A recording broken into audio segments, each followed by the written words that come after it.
गुप्त नवरात्रि के तीसरे व्रत पर आद्य महाविद्या त्रिपुर सुंदरी की पूजा की जाती है। इन्हें ऐश्वर्य और सौंदर्य की देवी के रूप में भी जाना जाता है। पौराणिक कथाओं में माता त्रिपुर सुंदरी के उत्पत्ति का रहस्य बताया गया है। एक पौराणिक कथा के अनुसार सती वियोग के बाद भगवान शिव सदैव ध्यान में ही मग्न रहते थे। ऐसे में उन्होंने अपने संपूर्ण कर्मों का भी त्याग कर दिया था, जिस कारण तीनों लोकों के संचालन में व्याधि उत्पन्न हो गई। उधर तारकासुर ने ब्रह्मा जी से वरदान प्राप्त किया कि वह सिर्फ शिव के पुत्र के द्वारा ही मर सकता है। अब समस्त देवताओं ने भगवान शिव को ध्यान से जगाने के लिए कामदेव और उनकी पत्नी देवी रति को कैलाश भेजा। कामदेव ने शिव का ध्यान भंग करने के लिए उन पर प्रहार किया और सफल रहे। कामदेव की इस हरकत पर भगवान शिव का तीसरा नेत्र खुल गया और उन्होंने क्रोध में आकर कामदेव को भस्म कर दिया।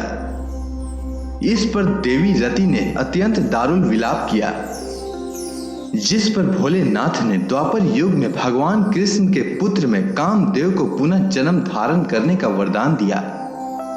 रति के वहां से जाने के बाद एक गण ने कामदेव की इस भस्म से एक मूर्ति निर्मित की, जिससे एक पुरुष पैदा हुआ। उसने भगवान शिव की स्तुति की और महादेव ने उस पुरुष को भांड नाम रखा। शिव के क्रोध से उत्पन्न होने के कारण भांड तीनों लोकों में उत्पात मचाने लगा। उसने स्वर्ग लोक पर आक्रमण किया। इसके बाद देवराज इंद्र सहायता के लिए नारद मुनि की शरण में पहुंचे। नारद मुनि ने इस समस्या का निवारण करने के लिए यथाविधि अपने रक्त और मांस से आद्य शक्ति की आराधना करने का परामर्श दिया।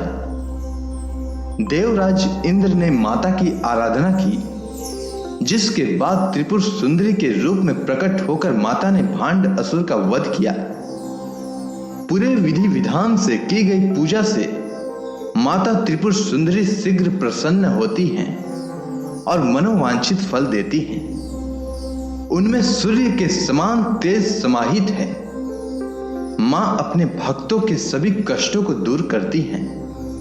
देवी की पूजा से आत्मिक बल, कृति और यश की प्राप्ति होती है। अगर आपको यह कथा अच्छी लगी हो तो कमेंट सेक्शन में जय माता दी लिखना न भूलें। धन्यवाद।